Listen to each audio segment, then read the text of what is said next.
নমস্কার বন্ধুরা, কেমন আছেন? শিলার যৌথ পরিবার থেকে চলে এসেছি। আজকে আমি বানাবো গাজরের পুর ভরা পরোটা। সেটা কিভাবে বানাবো দেখাবো। প্রথমে আমি গাজরগুলো পরিষ্কার করে ধুয়ে নিয়েছি, ধুয়ে কেটে নিয়েছি। এবার এইটা সেদ্ধ করার জন্য কুকারে দিয়ে দিয়েছি, একটা সিটি দিয়েছি, সেদ্ধও হয়ে গেছে। আবার গাজরগুলোকে পেস্ট করার জন্য একটা হাতা দিয়ে আমি চেপে চেপে গাজরগুলো পেস্ট করছি। আমার গাজর পেস্ট করা হয়ে গেছে। এটা মিক্সিতেও করা যেতে পারে। এবার একটা পেঁয়াজ নিয়েছি, পেঁয়াজগুলোকে কুচি কুচি করে কেটে নিয়েছি। একটা টমেটো নিয়ে পেস্ট করে নিয়েছি। একটু আদা, ধনেপাতা, নুন, কালো জিরে নিয়েছি। এবার কড়াইতে তেল দিয়ে একটু সামান্য কালো জিরে দিয়ে পেঁয়াজগুলো ভেজে নিচ্ছি লাল করে। ভাজা হয়ে গেলে এর মধ্যে দিয়ে দিচ্ছি আদা বাটা, টমেটো পেস্ট দিয়ে নাড়াচাড়া করছি। যখন তেল ছেড়ে আসবে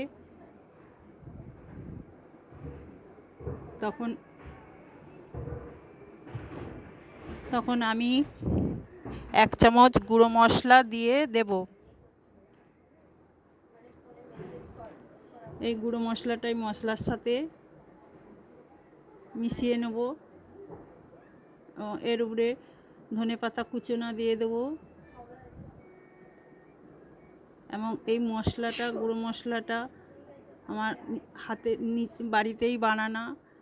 আমি এর মধ্যে আছে ধনে, জিরে, এলাচ, লবঙ্গ, দারুচিনি, শুকনো লঙ্কা। আমি আগে থেকেই বানিয়ে রেখেছিলাম মশলাটা। এবার এর মধ্যে দিয়ে দিচ্ছি সেই গাজরের পেস্ট, দিয়ে মশলার সাথে ভালো করে মিশিয়ে নেব। আর এরকম নাড়াচাড়া করতে করতে গাজরের রসটাও শুকনো হয়ে আসবে। আমার হয়ে গেল পরোটার পুর।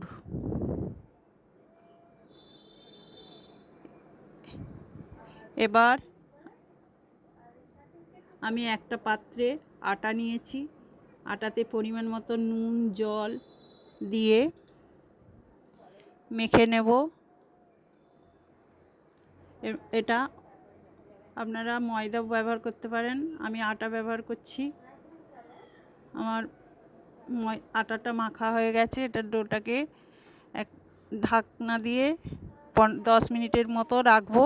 তারপর ঢাকনা খুলে ডোটা থেকে লেচি কেটে নেব।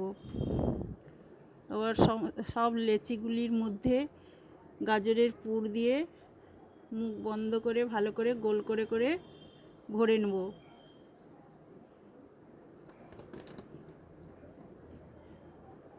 এইভাবেই সমস্ত লেচিগুলির মধ্যে পুর ভরে নিচ্ছি এবং পুরগুলো ভালো করে গোল করে নিচ্ছি। আমার পুর ভরা হয়ে গেছে। এর মধ্যে দিয়ে দিচ্ছি একটু ধনেপাতা কুচি আর কালো জিরে ছড়িয়ে দিচ্ছি।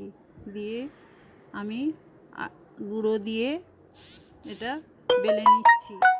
আপনারা তেল দিয়েও বেলতে পারেন। আমার গোল গোল করে পরোটাগুলো সব বেলে নেব।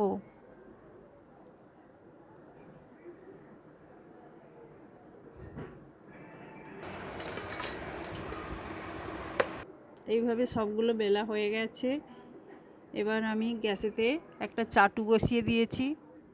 এবার চাটুতে এই পরোটাগুলো দিয়ে এপিট উপিট উল্টে অল্প অল্প তেল দিয়ে ভালো করে ভেজে নেব।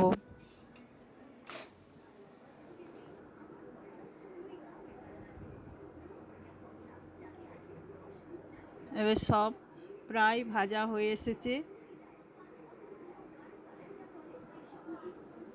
পরোটাগুলো সব ভাজা হয়ে গেছে। গরম গরম এই পরোটা আর আলু চচ্চড়ি সবাই খাবে এবং সবাই খেয়েও বলেছে ভালো হয়েছে। আপনারাও ট্রাই করতে পারেন। যদি ভালো লাগে তাহলে একটা কমেন্ট করবেন। নমস্কার, টাটা, বাই বাই।